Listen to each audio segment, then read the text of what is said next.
Welcome to the fourth season of Murder in 20 podcast, where I, Bobby Stevens, am your host with a new episode every Wednesday. If you're a serious fan of true crime and love listening to podcasts, but don't want all that small talk, you've come to the right place. We get right to the facts. Murder in 20 episodes are concise and complete in 20 minutes. Less talk and more true crime. Be sure to like, share, and follow us to learn about upcoming episodes every Wednesday. Thanks for tuning in. Now let's get to this week's episode.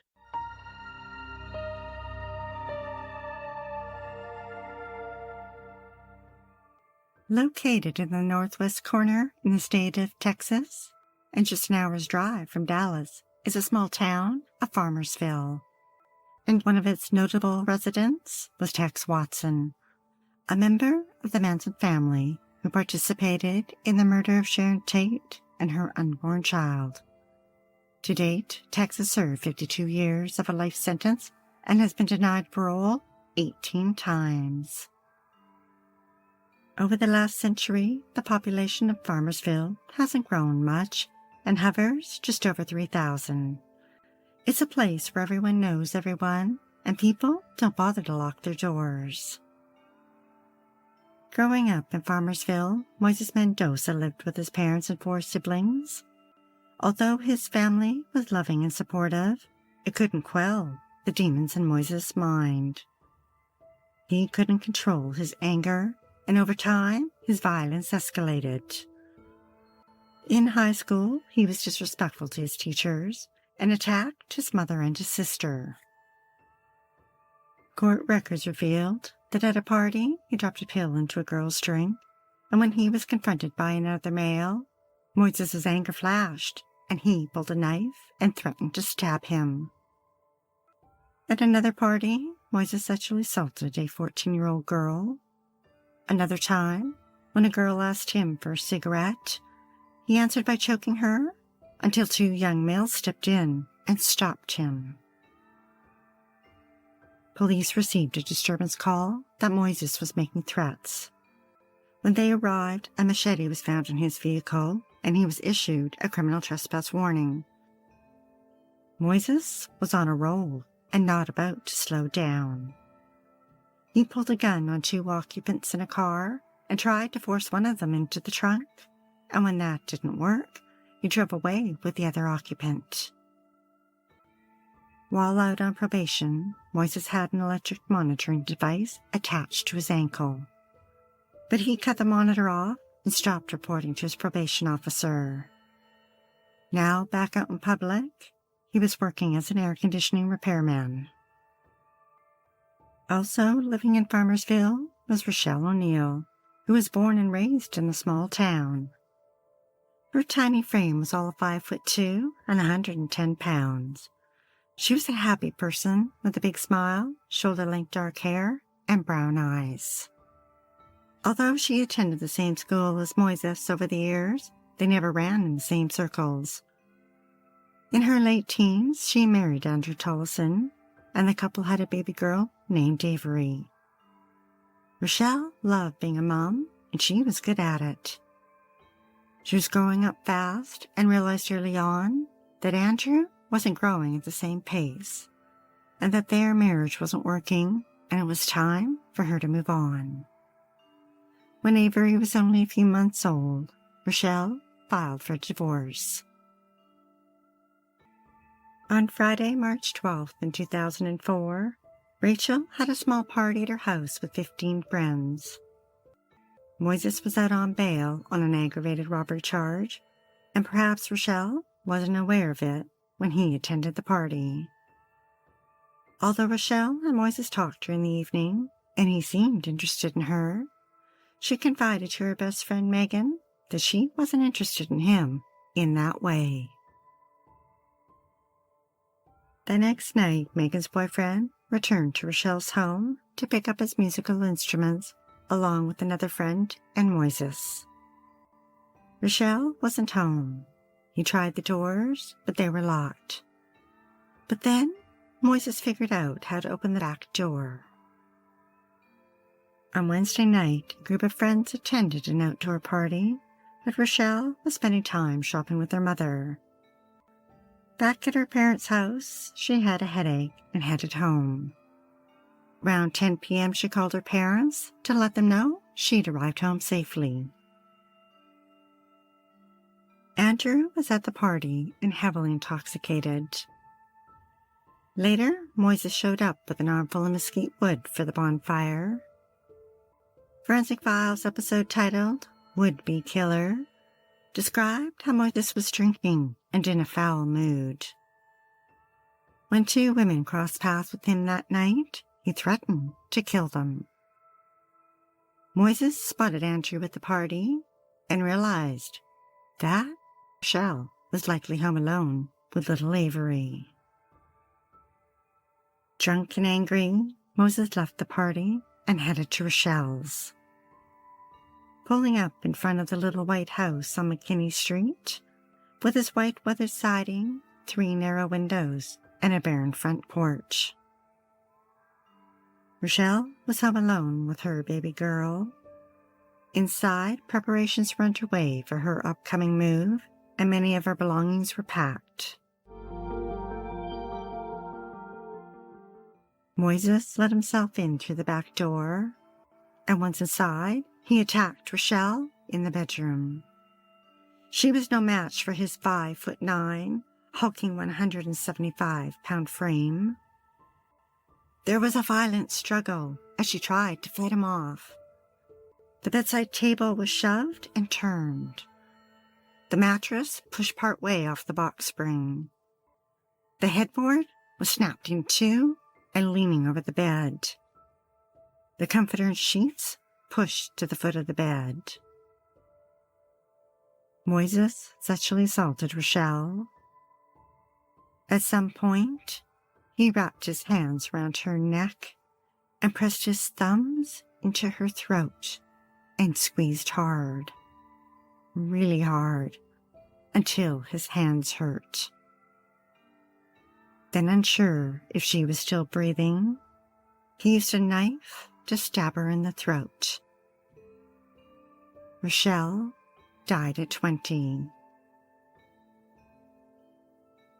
Without a thought for little Avery, Moises loaded Rachelle's body into his truck and drove to a field behind his parents' house, where he hid her body among some rubble and brush. Early the next morning, Rachelle's mother Pam stopped by her daughter's home, as she often did. Rachelle's car was parked in the driveway, and she spotted a note from the landlord on the front door. Then she noticed the back door was wide open. Entering the house, a pillow sat on the floor between the kitchen and the bedroom. Rachelle's purse was there. She called out her name. The house was silent. She peered into closets and called out again. Walking further and into Rachelle's bedroom, she was confronted by chaos. Her eyes fell to the floor where papers were strewn everywhere. The television was on, the bedside table pushed away from the wall, the headboard broken, and the mattress turned at an angle. In Avery's nursery, she found her granddaughter alive, cold, wet, and all alone.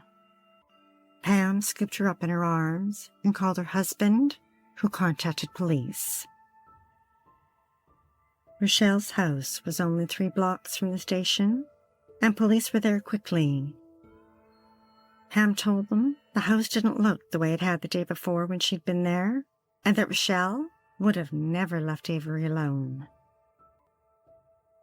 They found no signs of forced entry and no blood, and although it looked like a tornado had gone through the bedroom, the rest of the house was neat and tidy, except where Rachel's divorce papers were scattered on the floor. On a closer look, they found a clear boot print. Rachelle was a smoker, and they found almost a full pack in her bedroom, along with another pack in her car. Investigators immediately treated Rachelle's house as a crime scene. They interviewed her family and friends and performed polygraph tests. Andrew, her soon-to-be ex-husband, volunteered to take the test and was cleared. Posters flooded the small town, and a $10,000 reward was offered. Hundreds of people gathered to search for Rachelle, on foot, on horseback, and using all-terrain vehicles and a helicopter, while firefighters used a pontoon boat and searched the lake. Police knocked on the door of Moises' parents' house and questioned him. Afterwards, he was nervous they'd find Rachelle's body and decided to move it to a property owned by his cousin just outside of town. 100 acres dotted with trees and waist-high brush. He tied an orange rope around her right ankle, wrapped her body in a tarp, and dragged it to a clearing near a creek. Then he added mesquite firewood, poured gasoline over her, and in an attempt to hide his fingerprints, lit a match. As he watched her body burn, he pulled out his cell phone and talked to some friends. Afterwards, he dragged her scorched remains to the creek bed, covered her with shrubs, and walked away. 4 days after her disappearance, 100 people from the community gathered around her family for a vigil holding candles and signs. Rachelle's little white house was behind yellow crime tape as mounds of teddy bears and flowers grew on her front steps.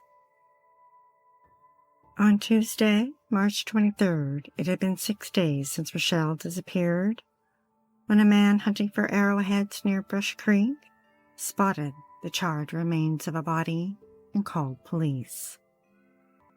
Dental records would later confirm it was Rachelle. 800 feet from her body, investigators noticed several logs.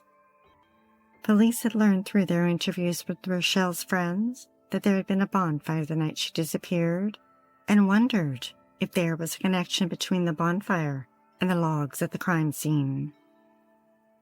Police thought of Andrew, who had been at the bonfire, but then Rachelle's friends told him that it was Moises who brought the mesquite firewood. They sent wood samples from the logs found at the crime scene and logs from the bonfire to a professor at the University of Tennessee. After the initial testing didn't provide any distinguishing marks, they were sent to the Oak Ridge National Laboratory. There, Dr. Martin discovered something quite unique. Although the wood was mesquite and quite common around Farmersville, using laser spectroscopy, he discovered both samples contained titanium. This element does not naturally grow in mesquite, which suggested the wood had grown near an industrial area where titanium polluted the groundwater. Further testing of 8 logs from the crime scene and another 3 from the bonfire found all 11 logs had the exact same levels of titanium, which meant they were likely from the same tree. That evening, Moises called his friend Stacy and asked her to come by his parents' home. They went for a drive. Moises was nervous, as he told her that he had something to tell her and that she would be mad at him. He broke down crying, then stammered that he did it, that he'd killed Rachelle. He told her some of the details and divulged where he'd hidden her body before moving it. The following day, Stacy provided police with a written statement. That evening, they swarmed Moises' parents' home and arrested him.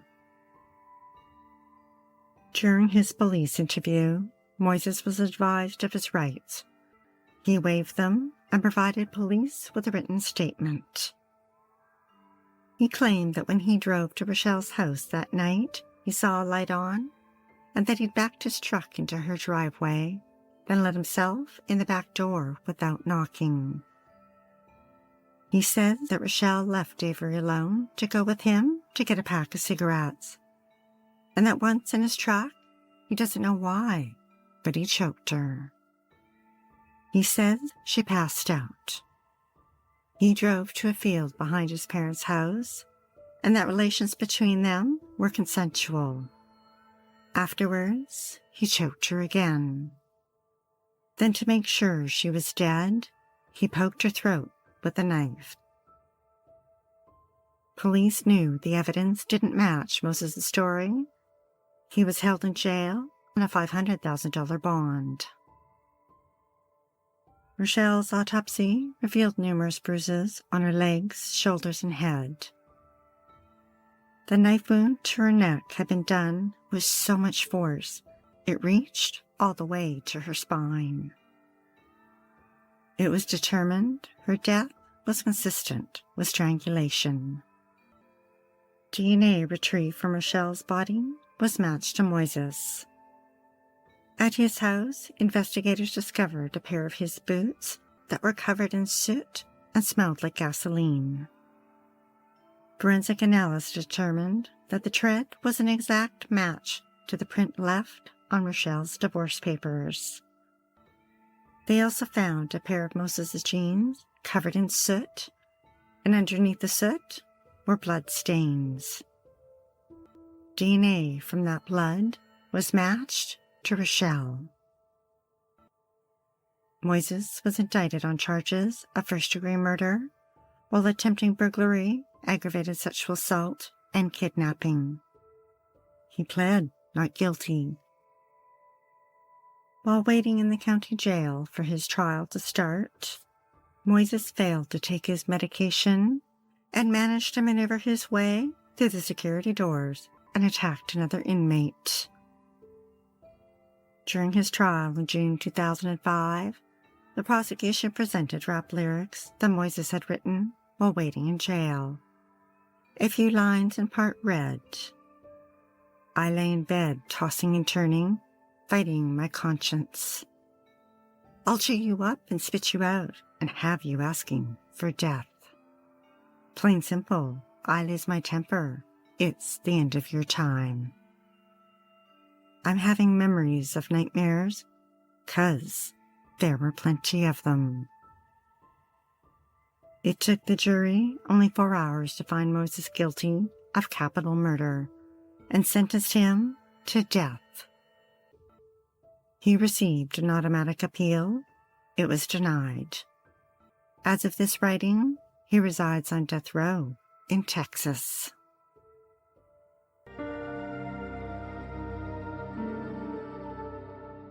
Thanks for listening to Murder in 20 with less talk and more true crime.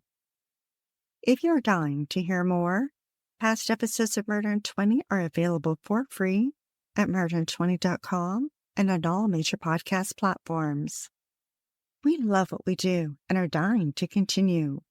If you enjoy listening to Murder in 20 every week, we'd be eternally grateful for your support by visiting Murder in 20 at Patreon, PayPal, or murderin20.com. We'd like to acknowledge Purple Planet for use of their music, sound effects from Vaseline Studios and Quick Sounds, and our many editorial sources who are listed on our website. Be sure to like, share, and follow us to learn about upcoming episodes every Wednesday. Stay safe, sleep with the lights on, and don't play with strangers.